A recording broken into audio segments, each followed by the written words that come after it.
I'm super curious how this internet persona of yours kind of developed because it's almost like you came out of nowhere a little bit in the past like maybe 6 months. Your first YouTube video was what 4 or 5 months ago or something. I was checking it out, and you're kind of a newer name to the space. A lot of these guys, that post this stuff have been out there, but you're decently big, right? Like a couple 100,000 followers every platform, and you just kind of popped up almost out of nowhere. So like, what's that story? Like, what's behind that?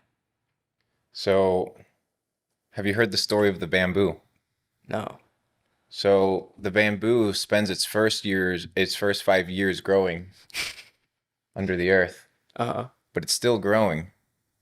And then Yep. within 5 weeks, it shoots up yards and yards up in the sky. Nobody saw it coming, but the bamboo knew that in due time, things would occur. So, I've been around. Mm-hmm. Of course. I've Of just course. been underground. It's kind of like us. Like we So, haven't been posting like that until now. it's seasons, you know. Yeah. It's understanding that there's a time and place for everything, and there's a time and place for to open up your mouth and speak, and there's a time to work. And I wanted to be in a situation where I didn't have what is commonly known as imposter syndrome, Yeah. which is this lack of belief in oneself. So what I needed to do was go on my quest and earn that self-respect that allowed me to open up my mouth, and not based off of what other people say or what other people think I am, but who I believe that I am, who I believe that I become because of my career. So I spent the first couple years under the ground, like the bamboo, and now we're just enjoying the ride. I love it. We'll see where we go. I love it. And how old are you, if you don't mind me asking? 27. 27. Okay. And it's because I was watching some of your stuff. Like he called me, he's like, "Hey, we're gonna do this pod." I was cool. And so I'm watching some of your stuff. Just I always like to get some background info. And like there was a podcast clip on TikTok where you kind of went through your whole story of 16 leaving Argentina. We were talking about Argentina because it's amazing if you have dollars. And you left at 16. Like, when did things really pop off for you with all the trading stuff or e-com? Like, what year, how old were you? Yeah, so I was telling one of my buddies, we were sitting down and talking, and utilizing this concept of what time is, Mm-hmm. and this idea that like I made it on a specific time frame or on a specific date. There's no such thing as making it. It's more so like there wasn't this initial success. Mm-hmm. It was, I'm in this journey that I started the moment I was born, right? So that's the moment the quest started. I know it sounds crazy, but that's when you need to reverse engineer what your entire life has been and how everything is lined up to be who you are today. Because everything where you are today is where you chose to be, Yeah. right? And it was your choice whether it was your subconscious mind or your conscious mind doing it. So to answer your question, the journey's been ever since I felt like an anomaly, right? You look at the school system, you see how people operate, and you realize that something isn't clicking, Mm-hmm. and from there you just forge your own path. 100%. So yeah, I came to America at the age of 16. Started pressure washing basketball courts, cleaning toilets, and working in kitchens, Were you alone? and yeah, I was alone. Okay. I was alone. Had $200, but it was worth it. And at the end of the day, like, what do you have to lose? What's the worst that's gonna happen? You're gonna die. Like, you're gonna die anyway.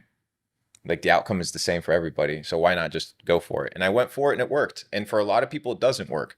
I think the big differentiator is the self-education process of not only introducing new information that the school system doesn't give you, or that your parents don't give you, or that the system doesn't give you, but also that the detox process of all the stuff that you've been taught that is wrong, Yeah. right? Because you look at people's day-to-day behaviors and you start realizing that a lot of why people are where they are today is because of their subconscious behavior.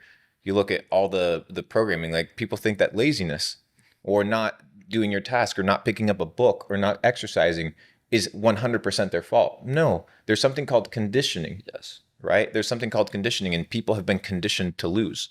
And it's from that conditioning that you must kind of unlock yourself to then recondition your mind. Because if you don't program yourself, somebody will program you. So, So it's a long journey, right? yeah, It's the no. forever journey.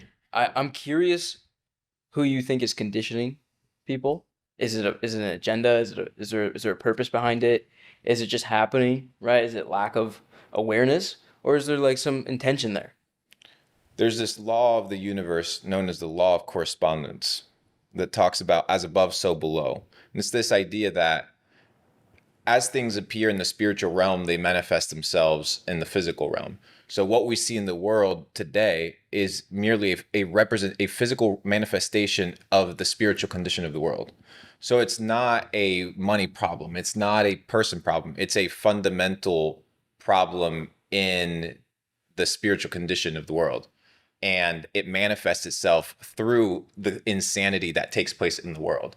So through this concept, we understand that it's not a physical problem. Money isn't the root of all evil. It's not the problem. The root of all evil is your inability to wield that thing and allowing that thing to control you and run your life. And that's why you have everything in the world being run by money, conditioned by money, greed. And yeah, my opinion is more like a spiritual problem. I wouldn't pinpoint it to a specific Oh, individual. it's super I deep. would say it is that we are just as guilty as everybody else.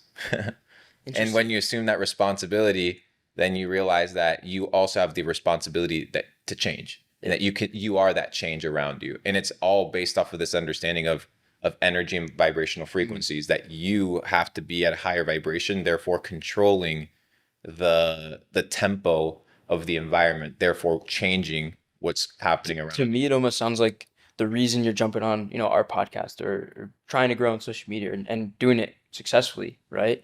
Is because you want to be that change and you want to put that vibration out. Is that correct? Yeah, it's this understanding that you don't know what you don't know. And to disdain people and to shun people based off of their life choices, whether they're good or bad. We see a lot of people bashing other people online. Yeah. Dude, a lot of these motherfuckers don't know any better.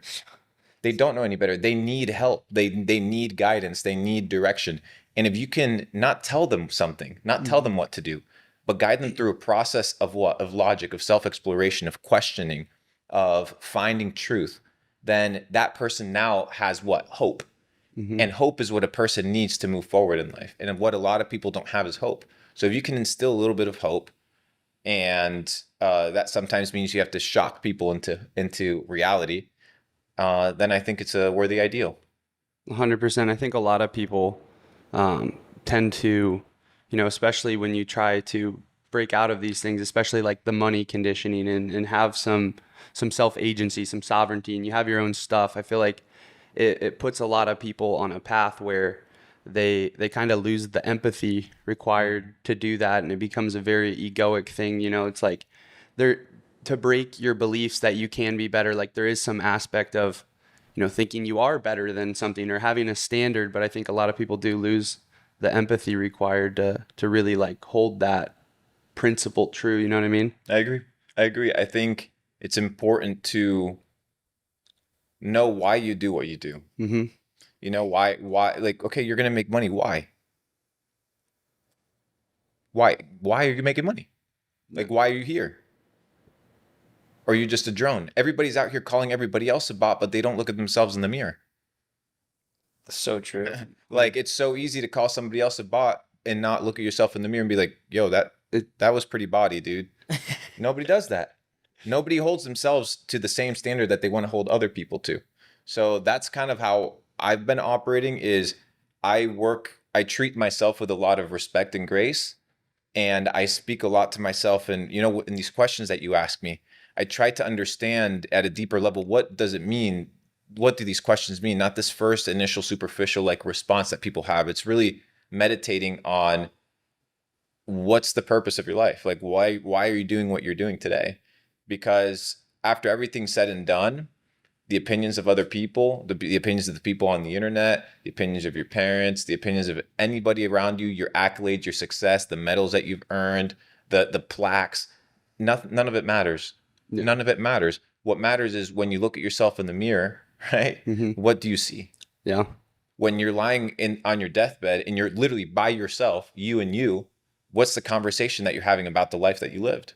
Like, was it dope? Was it proper? Like, well done? Or nah, you fucked up, man. I don't want to live that life. I want to end, and I don't know what that looks like. Does that mean I'm a billionaire? No, that doesn't mean I'm a billionaire. That means I'm a man that lives with purpose. And the problem isn't that people are rich or not rich, is that people don't know why they're awake. They don't know why they're alive. And when you find that purpose and you start moving in that direction, life becomes extremely fun. 100%.